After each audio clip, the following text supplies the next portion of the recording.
despair or hopelessness is understandable, but it's not neutral. It actually works for the system.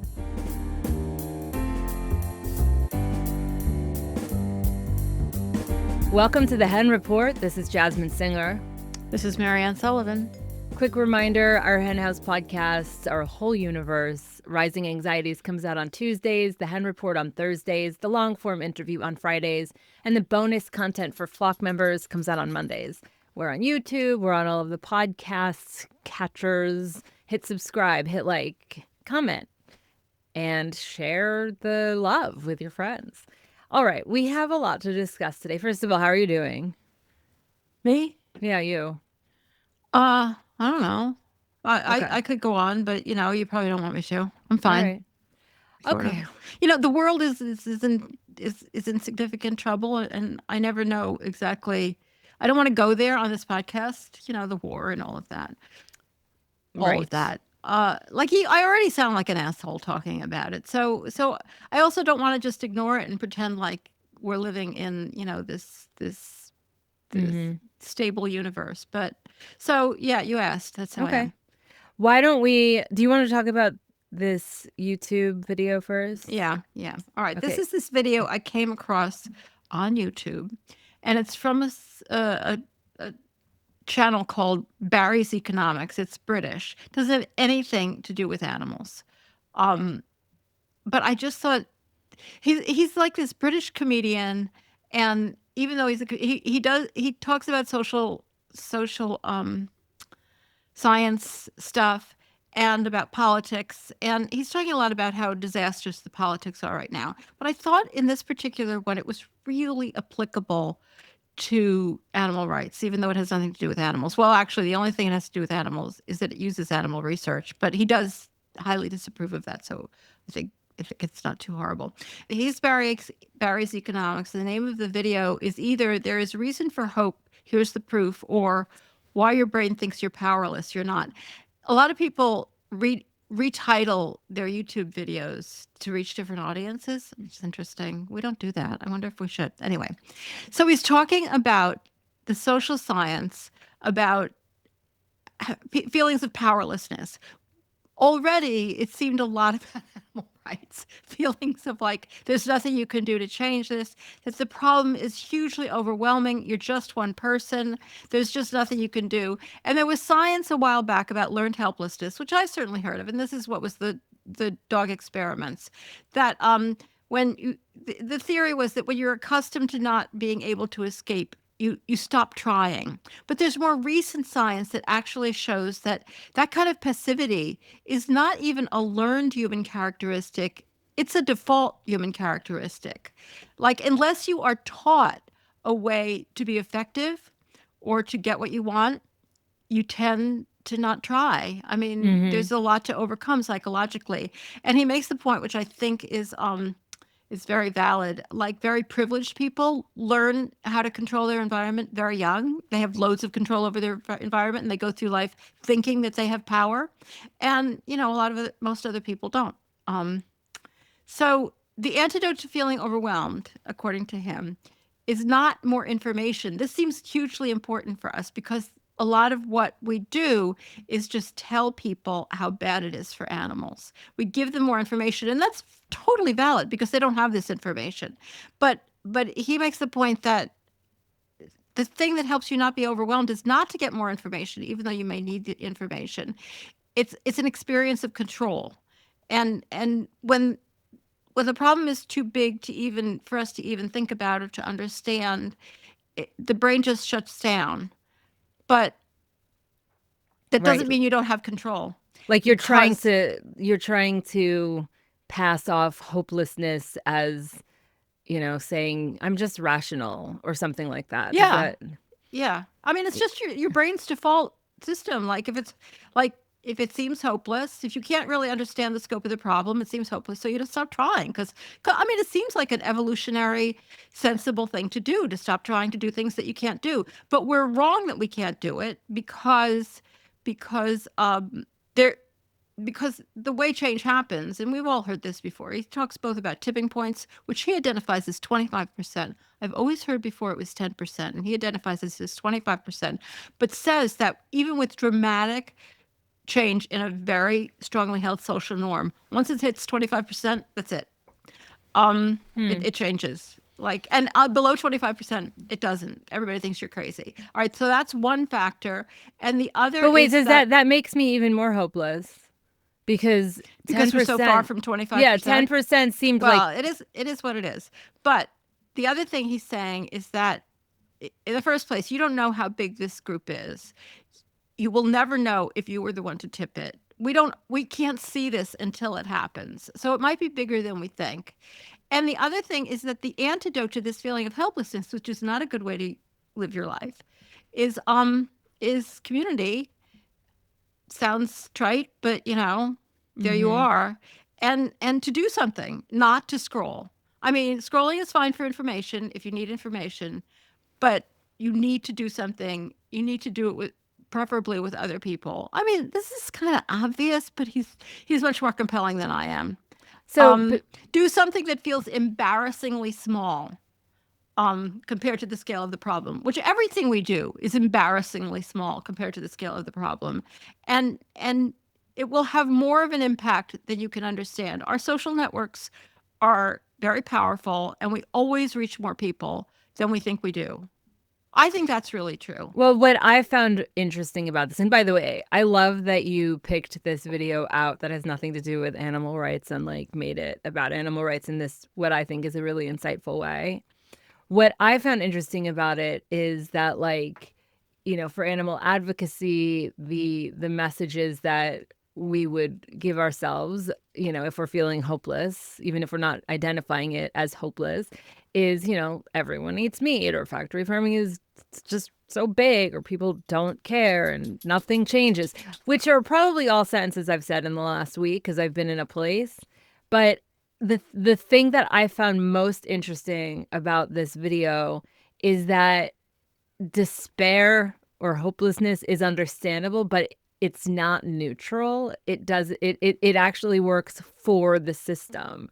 Totally. So if you're feeling powerless, you disengage, and if you disengage, nothing changes, and then your hopelessness gets confirmed, even though it's the hopelessness that kind of created the outcome, if that makes sense. So and the fact that the hopelessness is kind of a default human characteristic. So you have to do something to overcome that hopelessness. I mean, specifically what you have to do is you have to do something.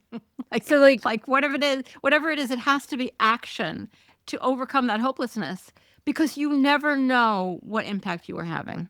When you think about animal agriculture, where do you see that kind of helplessness getting most reinforced? Is it media or social stuff? Is it the way humane, quote unquote, humane marketing works? Well, or is just everything? I mean, sheer everything. Scale. The fact that we tell people who are good people and they don't change, the fact that nothing we do seems to change anything, the fact that it keeps getting bigger and bigger no matter how hard we fight. I mean, there are a million reasons to be hopeless, but there's always the one reason that we're right. And kind of everybody agrees with us that we shouldn't do this to animals, to be hopeful. But you don't have to worry. I think one of the great things about this is you don't have to worry about whether you're hopeful or hopeless. What you have to do is do something. Even if you never see the change happen, it just makes your life better. So it's about practicality and kind of small little actions. Probably small, but I guess the reason I'm saying small is because I think that what can be overwhelming, especially for new vegans or new activists, is thinking that the most important kind of action is the biggest kind of action. And I think that this video is basically saying the goal is agency. Does that sound right? I mean, the goal is change. But the way there is agency. And agency can be, all we can think of is small things to do. And I always say somebody should make me empress, but nobody is going to. So there's not that many big things I can do. But I can do small things. And And anyway, I think Can I just ask you a question? And I'm afraid we're going on too long about it. I know, but I just have a quick question. It's totally selfish because this is where All right. I All right, have all been right. feeling, I have been doing both of these things lately. I have been feeling like hopeless, and I have also been doing things anyway.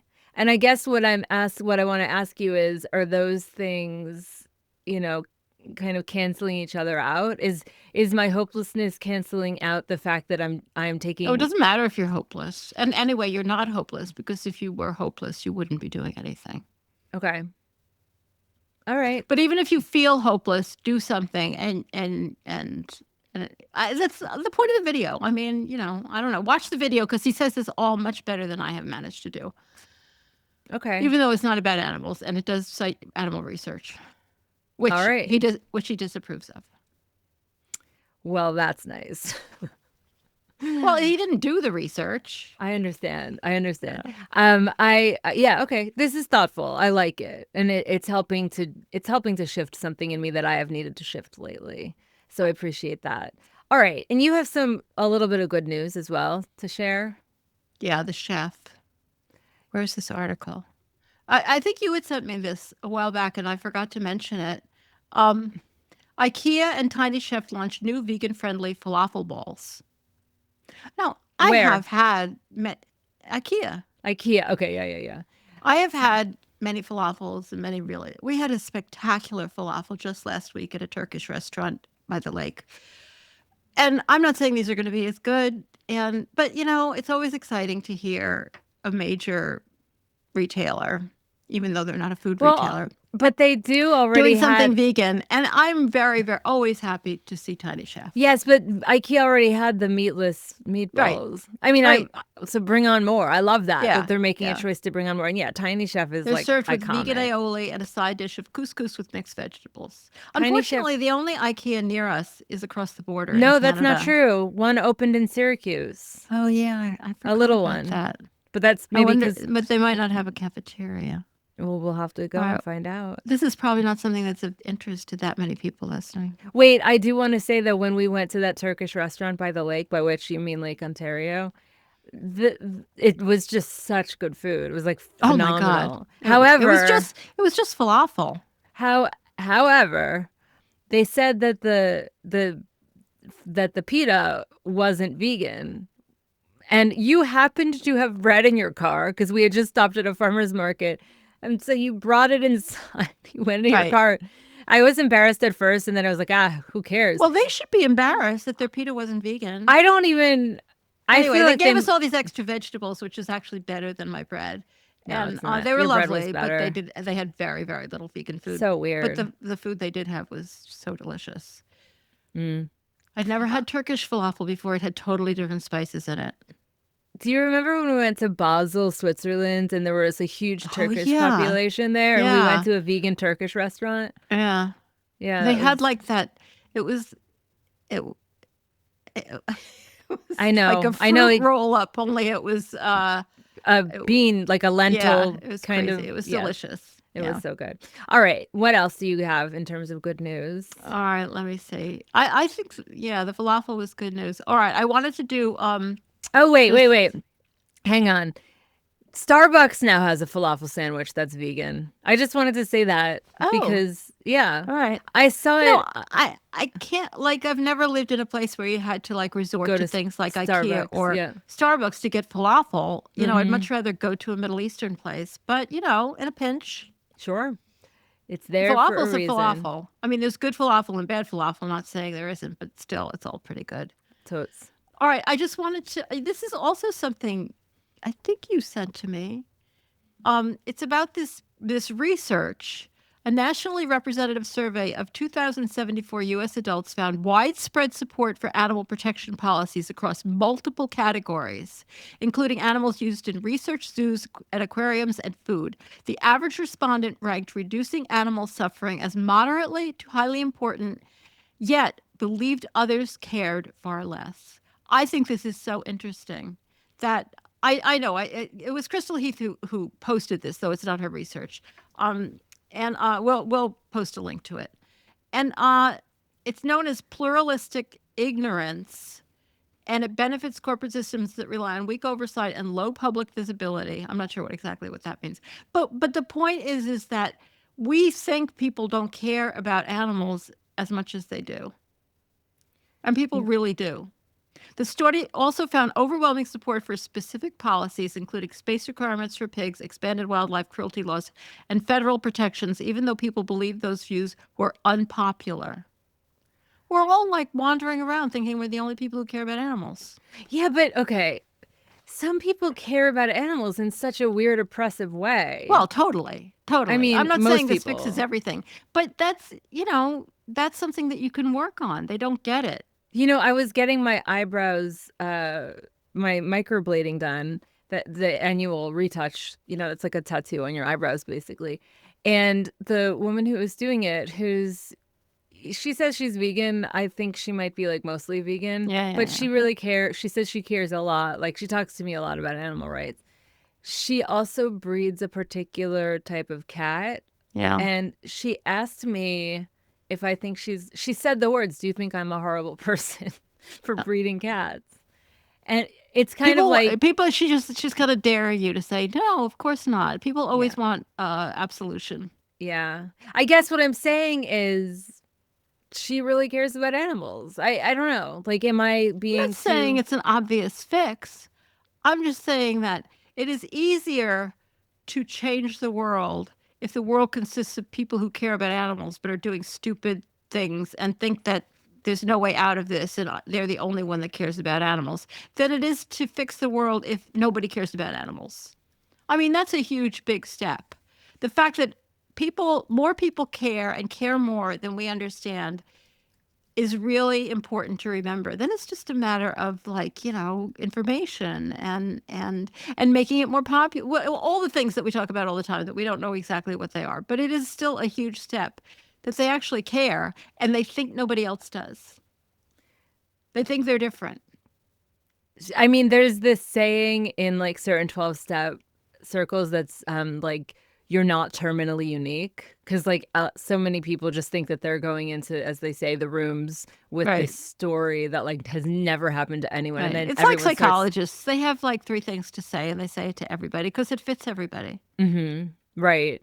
So, it is a good reminder. I mean, like the thing is, sometimes I'll be driving past, I don't know, a big mall or something, and there's like thousands of cars in the parking lot. And I'm always like, who are these people? Like, and it's such a weird way of saying, like, there's just so many goddamn people. Like there's so many goddamn, let's say that parking lot had 1,000 cars in it. Where is this going? It's possible 100 people there are vegan. Like, imagine saying, but you're saying that the question is somebody vegan? And I'm saying is the first question is, do people care about animals? And I think that one of the reasons that people don't change their habits, and this is something I say all the time, because it's so hard to figure out why people don't go vegan if they care about animals. So you figure they don't care about animals. But I think that the reason people don't want to be different, and people think it's a waste of time for them to go vegan because the problem is so huge, which brings us right back to the thing we were talking about before.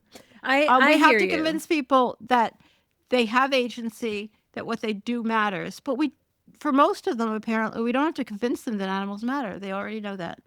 But so with my eyebrow girl, like I mean, I said, I think that people are complex, and I think that you can look at the whole of a person and not necessarily pull out one thing that they do. That was kind of my answer, and that was absolution enough for her. But the thing is, I would have taken that as absolution myself. Harkening back to last week's conversation about I think you can say, of course, I don't think you're a horrible person. I think people are complicated, but I think that's a horrible thing to do. Well, hang on. But harkening back to last week's conversation, but of course she was doing your eyebrows at the moment, so. About the bigger tent and how we need a bigger tent for veganism. I wanted her to be in the tent. She, for whatever reason, feels like she needs to breed Mancoons.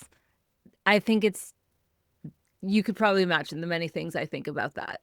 However, she's also like advocating for veganism to her clients in many ways. And I disagree. I really do. I'm not giving absolution. I'm saying that, yes, it's a really bad thing that is directly harming animals, because it's directly harming the animals. Did you say that to her? No, Well, then you were giving absolution. But I was trying to bring her into the tent. And I No, you didn't. but that's not the way you bring people into the tent. How do you know how to bring people into the tent? Well, I'm offering my opinions here. I know, but I'm saying you I'm don't not know. speaking from on high. Y- We're talking, and I'm offering what my opinion is, and I don't think that's the way you bring people into the tent. I It's not what do. I would do. Like, or maybe it is what I would do because sometimes I do things that I don't think is the right way forward. But like thinking about it, I don't think that's the right way forward.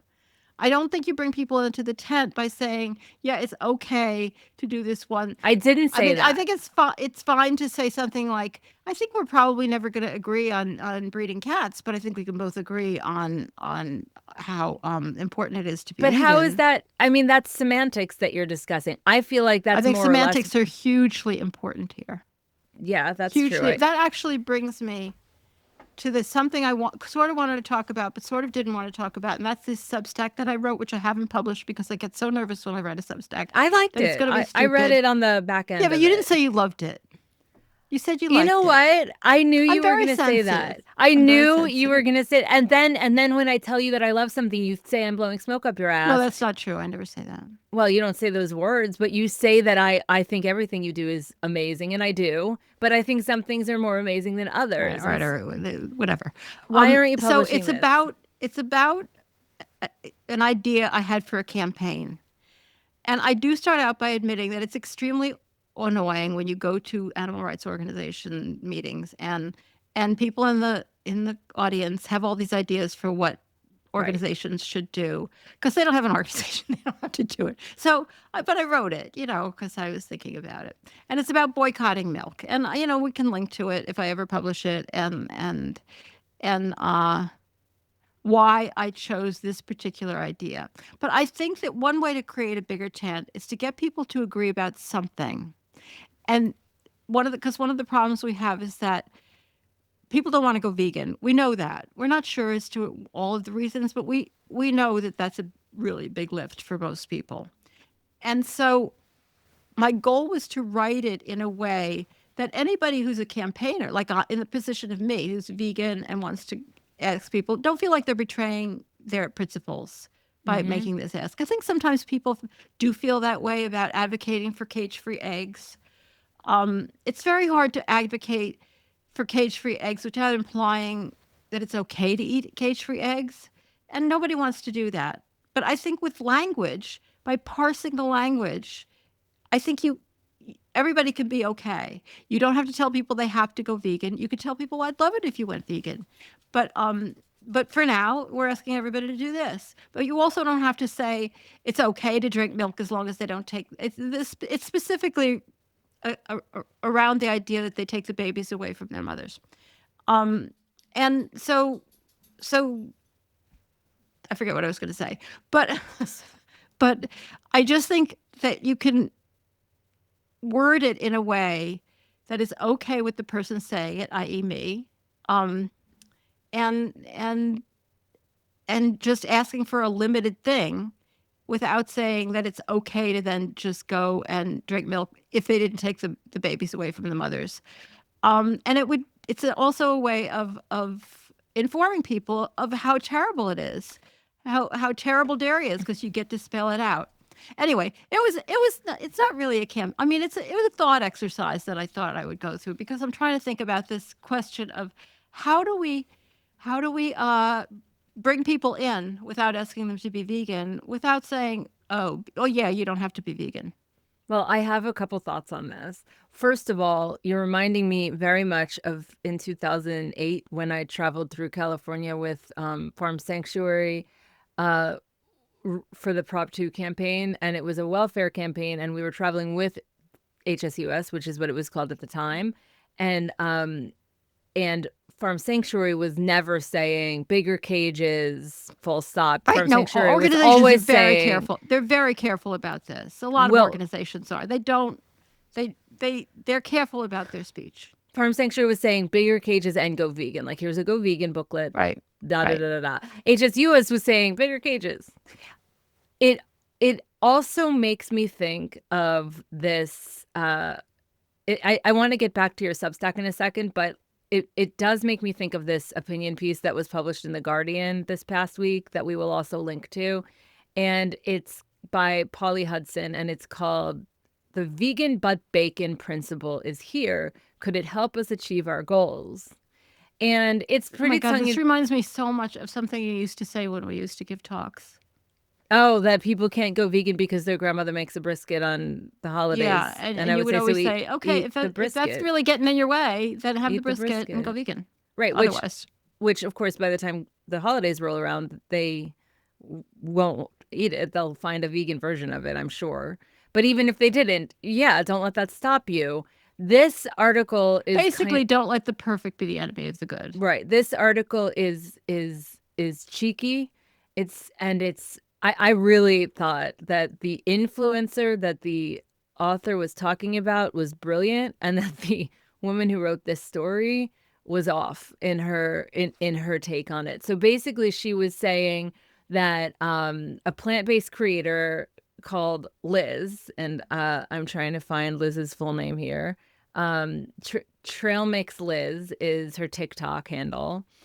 That this person apparently replied to something that someone said, who said they would join her in veganism if it weren't for one thing, and so Liz said, so just go vegan except for bacon.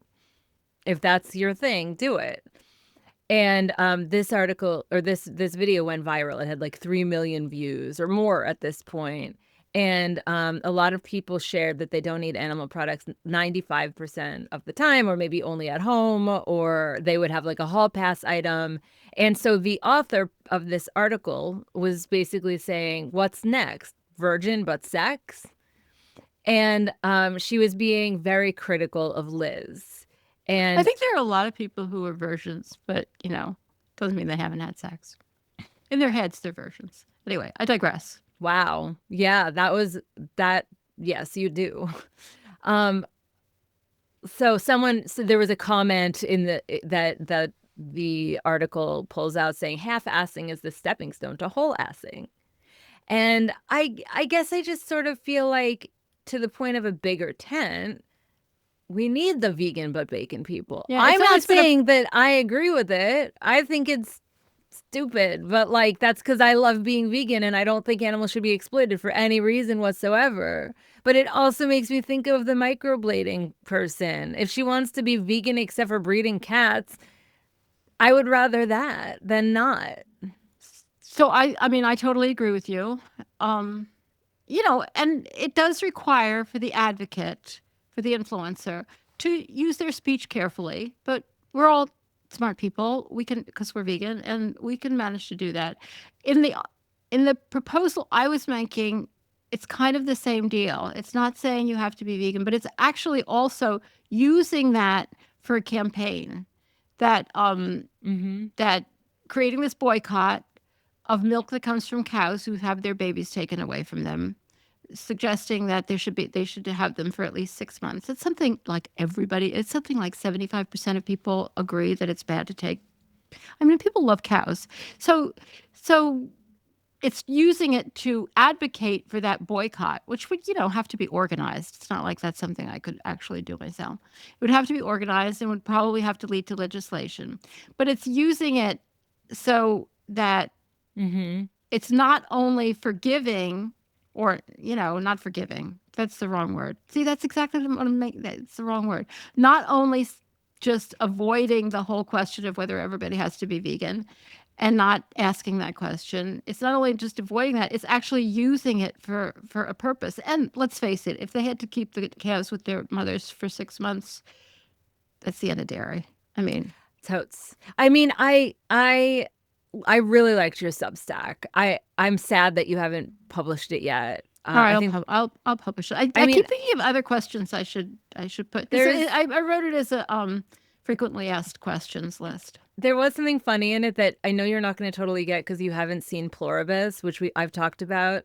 But in Pluribus, because they kind of everyone becomes one consciousness, and it is sort of a vegan consciousness, which we've talked about in the past.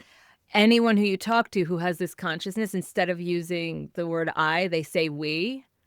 And so you'll be talking to someone and be like, do you want to have a meal with me? And the person who replied was like, we did just eat, but and it was funny to me because in your FAQs you did say we don't Yeah, well, believe it. I was kind of writing it as if it was coming from an organization, so I it know. wasn't totally me being insane No, I know that. and using the royal we. I just, as Pluribus has like seeped its way into my consciousness, ironically. And so that made me think of it. I think this is all really interesting. I mean, I think that like this is the kind of thing we should be weighing and talking about. And I think that at the end of the day, the goal does need to be that bigger tent. I mean, I want the goal to be full on veganism, but if Well, it the goal is full on veganism. The stepping stone is is the the bigger bigger tent. tent, yeah. All right, I did want to Okay, do one announcement before we. sure, go for it. So this is about this thing that's taking place in Oklahoma. This is for lawyers, and it's specifically for lawyers who are interested in teaching animal law, which I know isn't everybody out there, but I really wanted to get this out there because they are looking for signups, and this is the coolest thing. It's the people from Cambridge, because Cambridge has the Center for Animal Rights Law, and they're coming to Oklahoma City University from July 13th to 17th, and they're going to be doing a workshop. It's paid for. I mean, it's free. I think you still have to cover your travel costs, but it's only 12 people.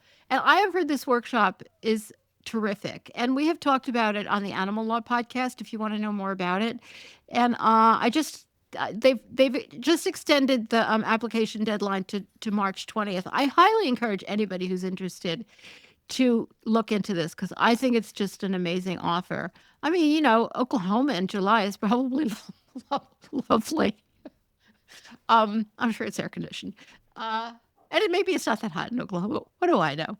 But I bet you meet really, really nice people, and it's a great experience. And you learn how to teach animal law, which everybody should be doing. Well, not everybody, but if you're a lawyer, you should be doing, because it's really not that hard to get a gig as an adjunct professor at your local law school, because there aren't that many people who want to do this. And if you have this certificate behind you, it would really make it a slam dunk. So Yeah, I just wanted to add that. I wanted to announce it on the Animal Law podcast, but I don't think there's time before March 20th, so I'm saying it now. cool. We'll link to all of that. And thank you so much for tuning in. Don't forget that we have another episode. The Our Hen House interview is tomorrow. And thank you for those of you who are Flock members. If you want to join us in the Flock membership, we do have a lot of fun. ourhenhouse.org/support. And there are multiple ways of supporting Our Hen House. If you can't do it that way, like this episode, leave a comment. Remember us in your estate planning. That just took a turn. And thank you. We'll talk to you soon.